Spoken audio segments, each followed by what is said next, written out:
Botad cotton યાર્ડમાં કપાસની આવક શરૂ થઈ ગઈ છે। શાંતિપૂર્ણ માહોલમાં હરાજી થાય તે માટે પોલીસનો ચુસ્ત બંદોબસ્ત। યાર્ડે હરાજી શરૂ રાખવાની જાહેરાત કરતા ખેડૂતો કપાસ લઈ અને યાર્ડમાં પહોંચ્યા છે। તો બોટાદ કોટન યાર્ડમાં કપાસની આવકની શરૂઆત થઈ ગઈ છે। શાંતિપૂર્ણ માહોલમાં હરાજી થાય તે માટે પણ પોલીસનો ચુસ્ત બંદોબસ્ત ગોઠવી દેવામાં આવ્યો છે।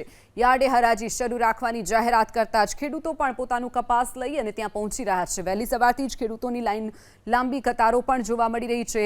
તો પોતાનો કપાસ વેચવા માટે ખેડૂતો યાર્ડમાં પહોંચી રહ્યા છે। બોટાદનું કોટન યાર્ડ જ્યાં આજે પણ શાંતિપૂર્ણ માહોલમાં ખરીદી શરૂ રાખવામાં આવી છે। બોટાદ કોટન યાર્ડમાં કપાસની આવક શરૂ થઈ ગઈ છે। શાંતિપૂર્ણ માહોલમાં હરાજી થાય તે માટે પોલીસનો ચુસ્ત બંદોબસ્ત। યાર્ડે હરાજી શરૂ રાખવાની જાહેરાત કરતા ખેડૂતો કપાસ લઈ અને યાર્ડમાં પહોંચ્યા છે। તો બોટાદ કોટન યાર્ડમાં કપાસની આવકની શરૂઆત થઈ ગઈ છે। શાંતિપૂર્ણ માહોલમાં હરાજી થાય તે માટે પણ પોલીસનો ચુસ્ત બંદોબસ્ત ગોઠવી દેવામાં આવ્યો છે।